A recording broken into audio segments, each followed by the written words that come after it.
Welcome, movie fans, to a brand new Hollow Victories series. Hollow Victories Out of the Ring, where we sort of, step away from the fight and just look at a movie related to a matchup. Just recently, we did Southland Tales, directed by Richard Kelly, so I thought it was fitting to do an episode about his big film before that. The reason he was allowed to make Southland Tales is because of this little movie called Donnie Darko. And I am joined, of course, by my co-host. I apologize for not introducing you. Oh, no, you're good. You gotta introduce the show first. Hello, I'm Makal Shadackle. This is a spinoff, so I'll just go by, the name on my birth certificate. As much as I did enjoy this movie, was it worth Southland Tales? I'll say yes, because it gave us something to talk about, but let's talk about Donnie Darko. Let's talk about Donnie Darko. I guess I'm in charge of introducing it. So in this film, teenager by the name of Donnie Darko, played by a very young Jake Gyllenhaal. He keeps having these visions, these dreams. He's sleepwalking. And one night he's sleepwalking and a jet engine falls out of the sky and smashes into his house, and it would have killed him except he had been out sleepwalking. And from there, a bunch of other strange things start happening in his life. His imaginary friend, who's this rabbit he calls Frank, is telling him about the impending end of the world. It's coming at the end of the month of October. It's coming on Halloween. And he meets a new girl at school that he kind of likes, but he's also, going off and causing all this trouble because Frank is telling him to. Michael, tell me your thoughts on Donnie Darko. So, it's a movie where, just to quickly give, my general thoughts on it, I do really like it. It's definitely a movie where, especially near the end, I can't act like I understand everything it's saying, but unlike something like Southland Tales, I'm actually intrigued by it. I'm actually it's I understand enough of it too to where I'm enjoying it, and there's also enough personality and good characters and funny moments to where I am enjoying myself. It kind of reminds me of not like the movies are similar plot-wise or theme-wise, but I'm thinking of Ending Things from a few years ago. Did not understand the ending of that movie at all, not even remotely, but I still liked it on my first watch enough to watch it again and try to understand it. That's where Donnie Darko is right now. But I do think the themes are pretty obvious in this movie. What it's saying is pretty blatant. It's just the end, and I'm trying to we just saw it. We just finished watching it. I'm still trying to wrap my head around that. I'm looking forward to talking about that. If I had to narrow this movie down to anything, I would say it's kind of a critique of people wanting to take the easy solution with everything, which can be related to a lot of things. It can be religion can be seen as an easy solution to certain things, or just it's all these people talking about, we have to stay positive, we have to have positive thoughts, and it's just sometimes you need to have an uncomfortable conversation. Sometimes you need to acknowledge that something in the world is bad. And there's some people who just don't want to do that. I think the movie's saying more than that, but that to me is definitely my main takeaway from this film. Oh, yeah. And yeah, I liked it a lot. I thought it was funny. I thought it had interesting characters. I thought it was incredibly well made. I will say, as much as I enjoyed it, I can see how the director would go from this to Southland Tales. I really do, because this is a movie where it's both movies are very strange in their presentation, and they're trying to be very different, but it's clear with Donnie Darko it has some form of focus on what it wants to say, where Southland Tales, it's a million of the director's different thoughts put into one movie, and it's just that's why you need to organize your thoughts a little bit. You need to like think, because like Donnie Darko shows how it works, and Southland Tales is a great example of someone getting like too full of themselves. Oh yes, absolutely. No, I agree with all of that. Everything you just said.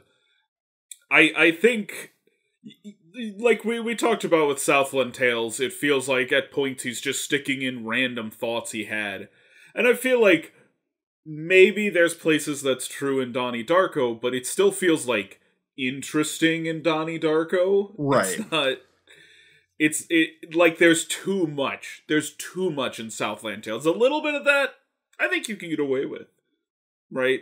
Right.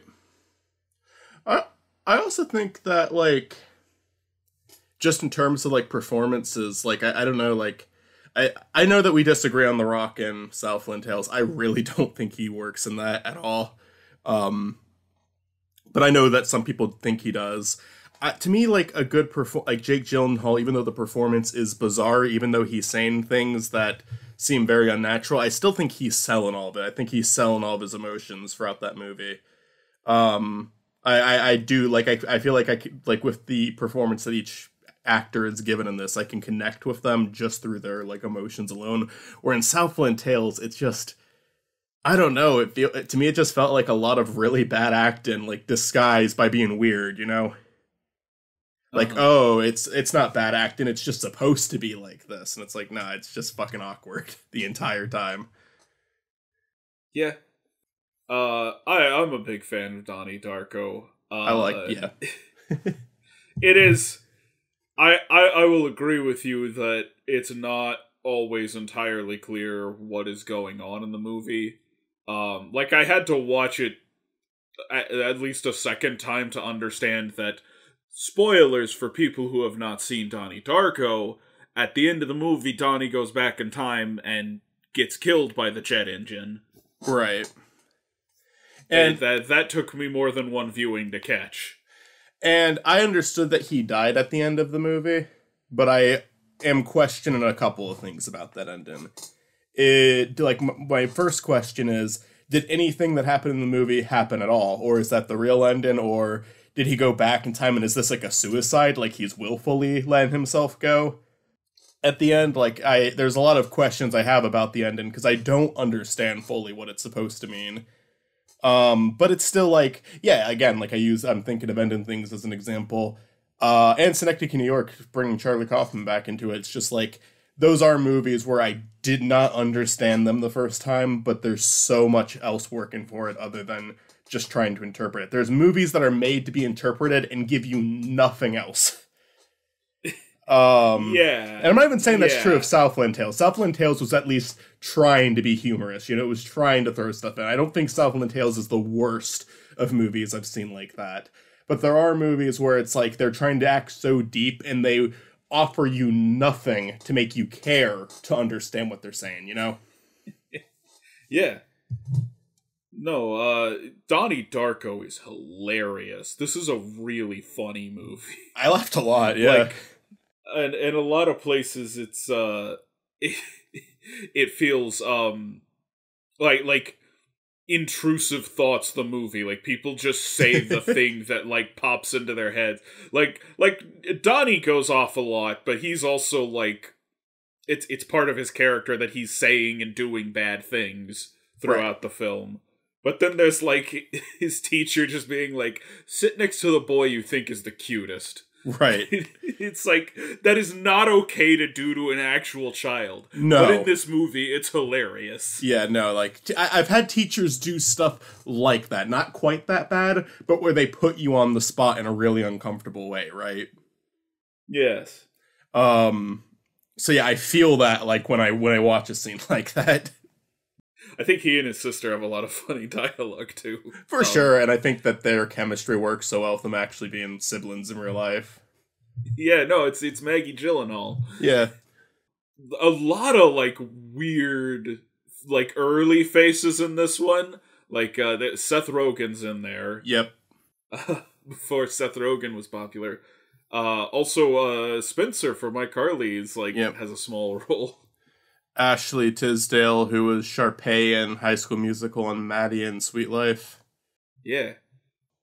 And then, of course, you have, like, Drew Barrymore as the teacher, Mm-hmm. who, like, some of her line reads, it's like, did he ask you to read this, like, really awkwardly? Because it almost feels like her performance is so bad it feels deliberate sometimes. Like, she'll give a really awkward line read sometimes in this movie. I, for the most part, was following her. Like, I was okay with... I know where you're coming from entirely. I was able to follow it because it kind of felt like she was supposed to be, like, kind of like a weird artsy-fartsy teacher, you know? Yeah, it was mainly, like, the scene where she gets fired. Right. Yeah, she goes out and screams at the top of her lungs. See, that part I thought was good. That seemed normal to me. But, like, when she's talking to the principal, it's, like, very stiff and very uptight. Uh-huh. Maybe it's just kind of an uncomfortable thing to be put through, you know? Where it's like, you're not, I don't know, expressing yourself properly, because there's, like, a million thoughts. Like, not only are you trying to defend yourself, but you're also pissed the fuck off that this person is saying this stuff to you, because he's not even given reasoning at all. No, yeah, I mean, it's not like some of the performances in Southland Tales, where it's just like, we don't know what's going on. It's like, this feels deliberate. Right. It feels like Drew Barrymore was told to act this way. Yeah. What else do you want to talk about with this movie? I really want to talk about the ending, like, a lot, but maybe we should, like... I actually do think we should, like... I know that this isn't Hall of Victories, and we don't have to follow all of the same things that we do, but I do think we should talk about the cast. Like, I think we should go through the list. Okay. Because there's just a lot you can say about these characters. We talked about Drew Barrymore. Yeah. It doesn't even have to just necessarily be we're talking about the cast. Like, I think that we could, like, it can lead into a conversation about the character. Because I have stuff I'd like to say about Donnie Darko as a character. Okay. Do you want to start with Donnie? Yeah, so Jake Gyllenhaal... Jake Gyllenhaal as Donnie. Amazing fucking actor. He, like, there's points where I've seen him in movies where I think he's overdoing it. Like, Okja is a great example of that. Love him as an actor. He's fucking ridiculous in that movie. Like, it's way too much. But then you have, like, Nightcrawler. You have this movie. Like, he's a really, really talented actor. I think that Donnie was kind of interesting because you're right when you said he's doing bad things in this movie, but he still manages to be kind of likable, in my opinion. Just because, like, one of the people he burns a house down, but one of them has no one living in it, it's abandoned, and the other person is a pedophile. And it's not like he knew that, but there is still things that are unlikable about Jin Cunningham in this movie. Yeah, well, and plus it feels like this is a symptom of, like, some deeper thing he's going through. Right. It never feels like he's just acting out to be a dick. Yeah, it is, like, there is the whole mental health aspect of it, too. Like, there is, like... Because of the way he talks to his girlfriend in this movie and the way he talks with his sisters, like, you feel bad for him. You do genuinely want him to get better, but at the same time, you also agree with him a lot. Like, especially that scene where he talks to Jim Cunningham personally. Like, you're completely with him in that scene. I mean, you probably are, at least. Same thing when he lashes out on his teacher, because, oh my god, like, no one could fucking be on the side of that fucking teacher. That was like... Beth Grant has been in a couple of movies we've talked about, I think. She's been on Hall of Victories once or twice. It sounds reasonable. And she's just so good. She's so typecasted, but she's, like, the perfect person to play a snobby person. Like, she's got the face, she's got the, like, voice, she has everything to play that. She was in The Wizard, and she was in Southland Tales. Yeah.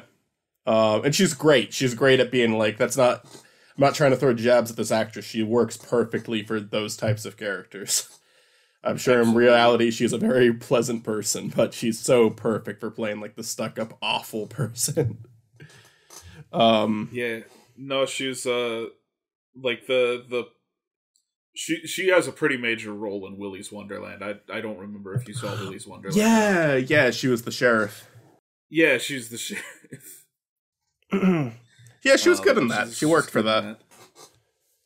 She has, like, a good sense of humor, too. She's in, like, No Country for Old Men and Little Miss Sunshine and Rango, which are all movies that I like, but I couldn't tell you who she was in those, just offhand. I've seen part of Rango, and I've seen No Country. Excuse me, No Country for Old Men. But I don't remember who she plays in either of those either. Maggie Gyllenhaal was great. She wasn't like in a ton of it, but when she was there, like you said it before, her like interactions with Jake are really not only really funny, but they're just so natural. Like, because I mean, like, yeah, it really does just feel like two siblings talking, and quite literally, they are siblings. Drew Barrymore and Seth Rogen we talked about already. His girlfriend Gretchen is played by Jenna Malone, who I actually did not recognize.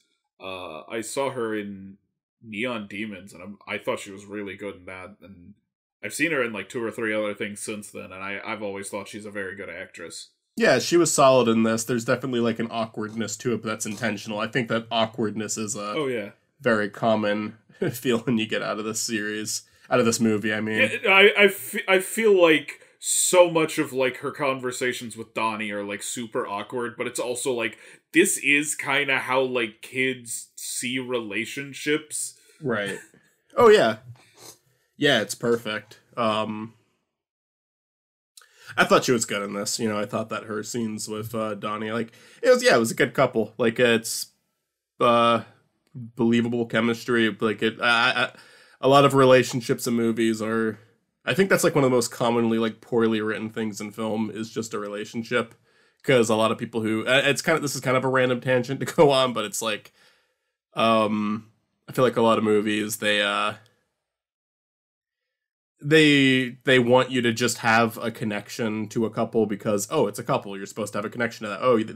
This parent has kids, you're supposed to feel a connection to that, because wouldn't you have a connection if you had kids? Like, but no, they made the two interesting. They made the two have good chemistry together. It's not a huge part of the movie, but there's a couple scenes of them together, and I think it works. The conversations feel very natural in this movie. Like, you know, when they're supposed to. There are definitely some unnatural sounding conversations, but I feel like all those are also deliberate. Yeah, like especially during the therapy sessions, but that's like, yeah, that is the point. Yeah. Yeah. I thought Patrick Swayze was hilarious. Go ahead, sorry. I think it makes the weird scenes like that you have more impact, right? Like Southland Tales, part of its problem is just that like everything is weird. Where Donnie Darko will like stop and like set things in the real world, and then all of a sudden it'll throw you off, and you're like, "Whoa, okay." Yeah, it kind of. I love the conversation he has with his friends about the Smurfs. It kind of feels like the awkward conversations deliberately play into the themes of the movie, though, where it's like, you know, Donnie doesn't like how fake a lot of people are being. Well, we could talk about Mr. Patrick Swayze as Jim Cunningham. I thought the character was pretty funny for a lot of it, just because of, you know, what it is, but there's also a very dark side of the character, as you see. And I think that they kind of show that side both when he's being arrested for his little dungeon, but also in the scene where it goes back to the past, where he, like, you see him just kind of, like, really disturbed in bed. Like, it seems like he is ashamed of what he's doing. And that probably plays into what he's dedicated his life to. Where he's trying to force positivity. It's like, it's okay, everything's okay, we're all fine, we don't need to be worried about these things. It's like, yeah, like, there you have the kind of person who has that fucking mindset. Where you just have to deny any negativity. Not that everybody who acts like that is a pedophile, but it's just like, yeah, like, if you can't accept certain emotions, that, like, I don't know, maybe there is a good chance that it's because you're hiding something like that. Patrick Swayze was for a time a Scientologist, and he left the church. He's like one of the few celebrities who has left. Good for him. From what I have read, this is like he was kind of playing that up with this character. Mm-hmm. He was like pulling from his experience with Scientology to play this character. Yeah, I could see that. The way, yeah, I mean, perfect. I mean, he does good in this movie. Yeah, like Patrick Swayze, like in the 80s, I enjoy seeing Patrick Swayze and stuff, but I can't ever say I think he gave like a really good performance. I think he gives a really good performance in this movie. Yeah. Yeah. Um, we have a little bit of a shout out here. I don't know if this is getting too personal. I don't think so because Chris has done this on so many of our streams. I think my friend Chris likes to play devil's advocate more than anyone I know. Like we've had a lot of recordings where we'll be trying to make a simple point and Chris just won't have it. But I do think that's a good thing. That's like again, like I kept thinking about Chris while watching this because it just feels like one of those cases where it's like, yeah, it is bad to just try to make every point you can make in life as simple as Patrick Swayze and the teacher are trying to make it. Like, for them, it's like their chart of fear and love. So like, yeah, all of the stuff involving like Patrick Swayze and the teacher not only cracked me up, but the contradiction, like the argument against it is something that really stuck with me.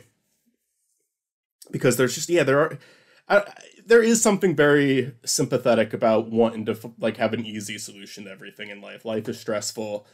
A lot of people turn to different things to try to make the world make more sense, to try to make the world easier to live through. And it is also bad to be super negative all the time. It is bad to like see something awful, like just always have like a negative outlook on the world, never have any like any positive thoughts at all. But I there's way too many people out there like that who just want to force positivity so much that they're ignoring the world around them. They're like not actually addressing problems like Donnie's very real problems that he is going through. There's characters in the movie who are trying to help him, like both of his parents.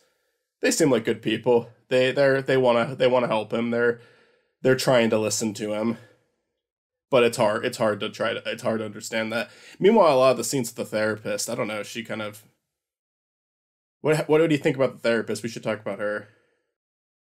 I think those scenes are interesting because I think they give us sort of a deeper look into what is going on with Donnie. Yeah, for sure. Would you say that the therapist has the right approach to dealing with him or very much the wrong approach? Because it's like I'm a little... Go ahead, sorry, I asked you. I feel like you have stuff like her trying to like hypnotize him, and that's kind of like, oh, she's like taking this too far. Mm-hmm. But I think generally she is a sympathetic character. I think she is trying to like help Donnie, not just like shove his problems away, like actually help him. Because yeah, I hear you. Because there was points in the movie where I felt like I understood what they were going for with her, but then there'd be something that threw me off. Like at first, I did kind of see her as a character that was just trying to look for a simple solution, But then there, like, like him describing certain things, and to be fair, it was like this was probably because the conversation was getting sexual. But she's like, no, I'm not asking you about that. I'm talking about this now. Like she was trying to control the way the conversation went, but then there are scenes in the movie where, like, I mean, she is actually making actual breakthroughs with them. And I remember thinking, like, all right, she told the parents about Frank, and maybe you're not supposed to tell private stuff in a therapy session, but then she does keep other things private. Although, to be fair, maybe she's trying to contact the parents at the end of the movie there, but like, about him confessing to burning the house down and flooding the school. I don't know. I kind of went, like, I was kind of all over the place with her, but I did find her endearing. I did find her interesting. Yeah, I think she's like an important side of the movie, right? Like I think she is like her own whole separate piece of the movie. Right. I think you were talking about like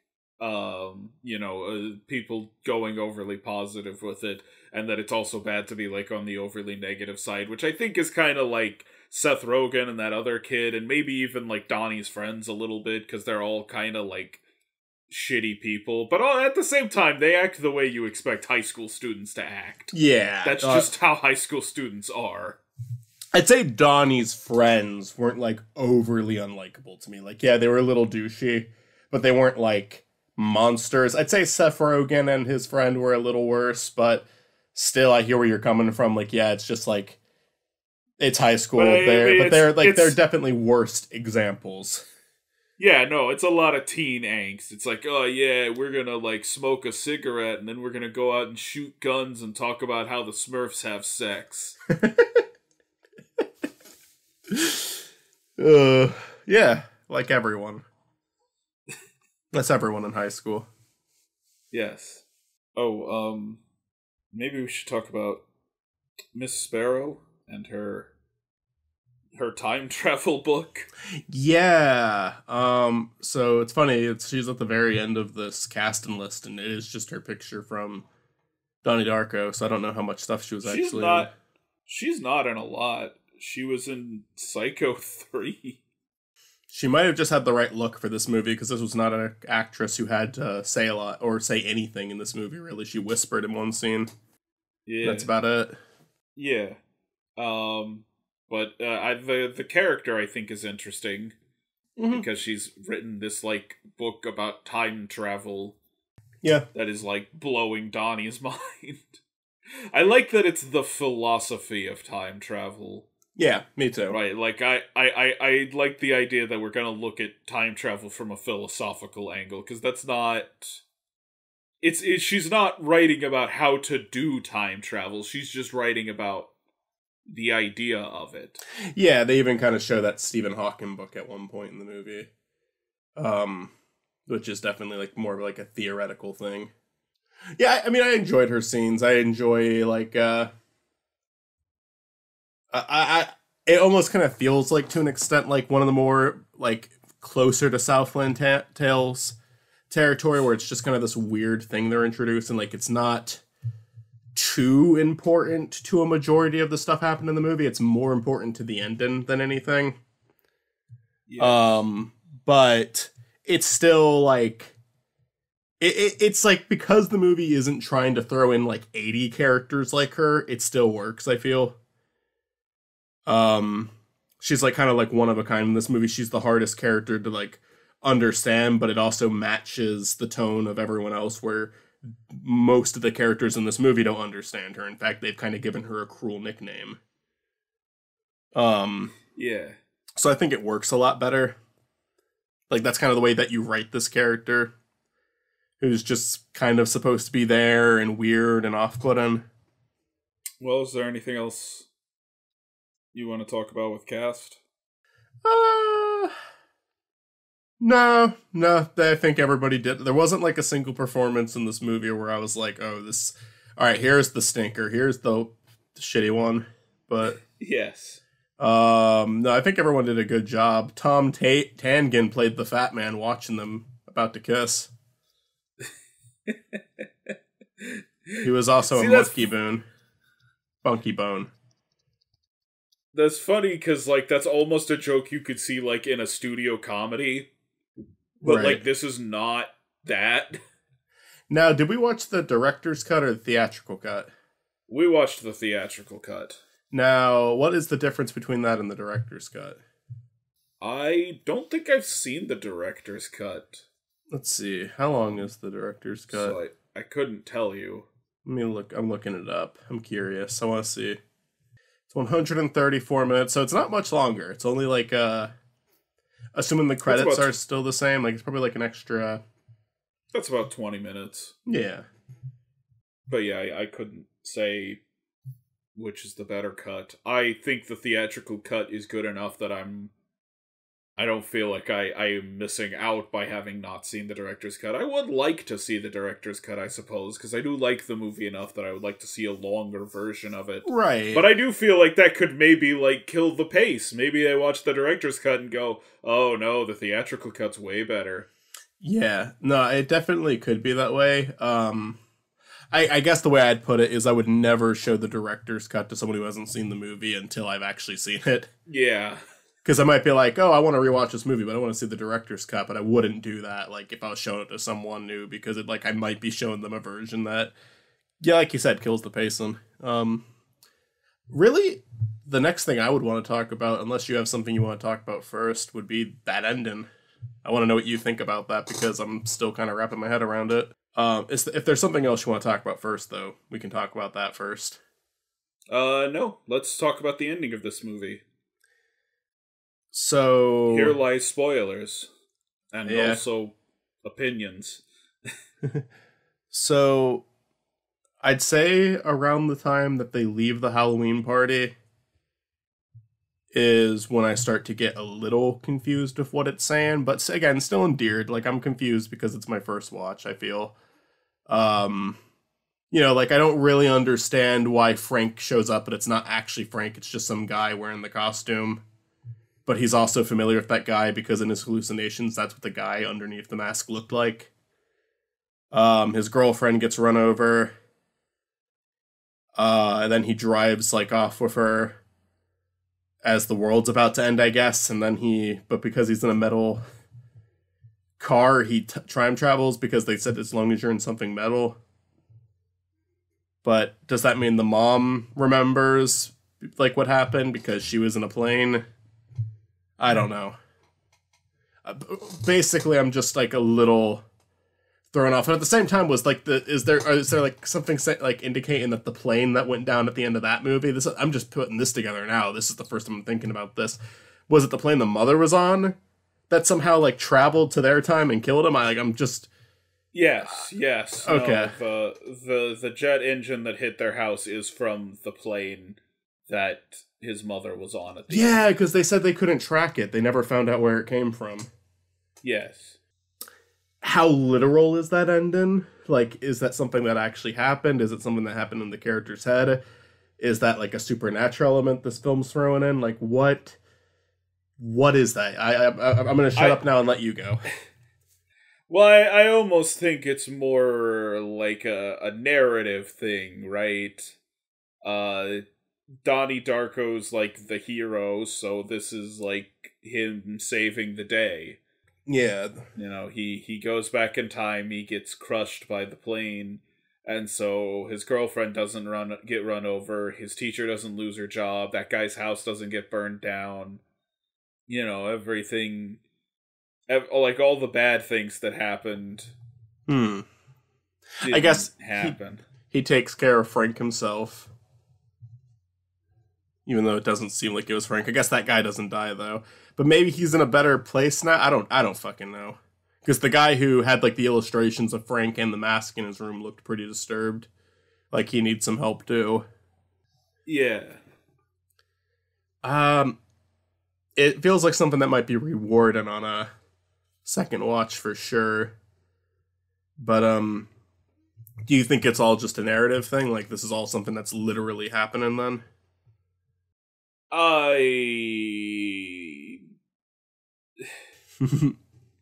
think it's literally happening, but I think he's saying something because that happened narratively. Mm-hmm. Like, I don't think the ending is like, oh, and then Donnie goes crazy and imagines that he time traveled or something. Okay. Yeah, like...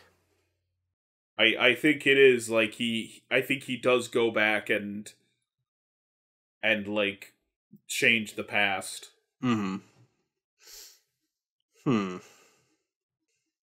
Just trying to, like... But at the same time, like, I think narratively he went back and changed the past, but I also don't think the narrative is supposed to be taken super literally. Mm-hmm. Yeah, I mean, sometimes a story can just be a story. It doesn't have to be, like, based in reality. It's like, it's there to give a message. So I guess in this world, like, the time travel is actually possible, is what that suggests then? I would say so, yes. In this reality. I mean, I know he's reading that book, but we were talking about before how it's more like the concept of time travel, not, like, actually how to do it. Yes. And what's, honestly, God, what is with, Grandma Death at the end there? Like, because he writes that letter to her, and you kind of hear a little bit of it at the end. Like, what is she doing? Why is she checking the mailbox? Why?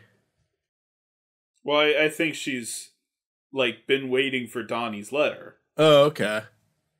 Like, I think she somehow knew this was going to happen. Okay. Like, she's a part of this, like, tapestry of it. And so she's always checking the mailbox because she knows she has to check the mailbox for Donnie's letter. On the other hand, maybe Donnie just mailed her a letter because he knew she checked the mailbox over and over and over. Yeah. I almost felt like there was even maybe a small part of it that was like empathy. Like actually give her something to open since she's checking every day. Sorry for putting you on the spot so much. It's a weird ending. I know that like maybe like a lot of people have different interpretations of what it means. Like it's not just one. Maybe there is more than one way to look at it. It's just definitely like, yeah, the ending is the only thing that lost me, but I still liked it. I still enjoyed the ending. But it was just one of those things where it's like, I can't tell you what the director is saying here. Here's this. I think the movie deals a lot with, like, I mean, you're talking about, like, everyone wants to do it the easy way. They don't want to do, like, they don't want to put the effort in. And I think the movie sort of suggests, like, there is something you should do. Mm-hmm. And it's just sort of something that, flows out of you. You see that with, like, Donnie talking about, like, staying in God's path. Even when he has previously expressed disbelief in God. Right. And I think that ties into the ending as sort of like, well, Donnie's supposed to die. Donnie's supposed to get killed to avert the end of the world, right? Oh, so like, okay, so that weird CG effect that comes out of their bodies, like showing where they're gonna go next. Yes. Was that Donnie, when Donnie didn't die the first time, was he defying that? I am saying yes. I am saying the answer to that is yes. Don't take me at my word. Like, if someone wants to say something else, let them. That is just my opinion.